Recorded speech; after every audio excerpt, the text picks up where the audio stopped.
Kerala special அடை பிரதமன் எப்படி பண்ணுறதுன்னு பார்க்க போகிறோம். அதுக்கு தேவையான பொருள் என்னென்னு பார்த்துடலாம்.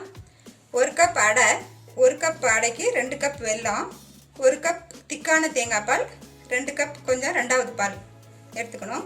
1/2 கப் போல் தேங்காயை சின்ன சின்னதாக கட் பண்ணி வச்சுக்கணும்.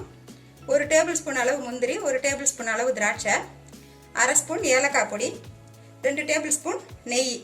இதுதான் இதுக்கு தேவையான பொருள். இப்போது எப்படி செய்கிறதுன்னு பார்க்கலாம். அதுக்கு முன்னால் இது வரைக்கும் நம்ம சேனல் சப்ஸ்கிரைப் பண்ணலைன்னா இப்போ பண்ணிக்கோங்க.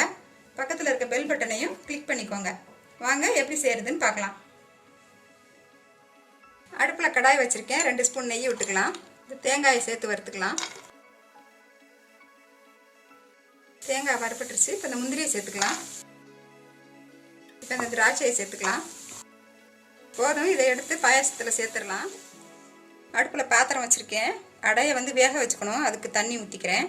தண்ணி அளவெல்லாம் இல்லை, தண்ணி காயட்டும். தண்ணி காஞ்சிருச்சு. இந்த அடையை இதில் சேர்த்து வேக வச்சுக்கலாம். ஒரு 10 நிமிஷம் வேகட்டும். 10 நிமிஷம் ஆயிடுச்சு. இது 1/4 வாசி வெந்துருச்சு. இப்போ இதை வடிகட்டிக்கலாம். இது மேலேயே பச்சை தண்ணி ஊற்றி கொஞ்சம் அலசி விட்டுக்கலாம்.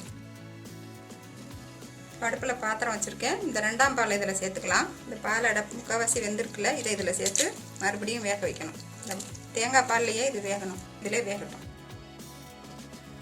நல்லா வெந்துருச்சு. இப்போ இந்த வெல்லத்தை சேர்த்துக்கலாம்.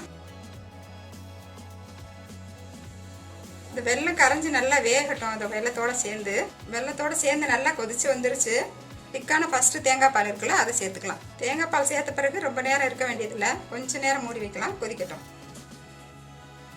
1/2 ஸ்பூன் ஏலக்காய் பொடி சேர்த்துடலாம். ரெடி ஆயிடுச்சு. அடுப்பு ஆஃப் பண்ணிக்கலாம். கேரளா ஸ்பெஷல் அடை பிரதமன் ரெடி ஆயிடுச்சு. நீங்களும் இதே போல் செஞ்சு பார்த்துட்டு உங்கள் கமெண்ட்ஸ் எனக்கு சொல்லுங்கள். தேங்க்யூ.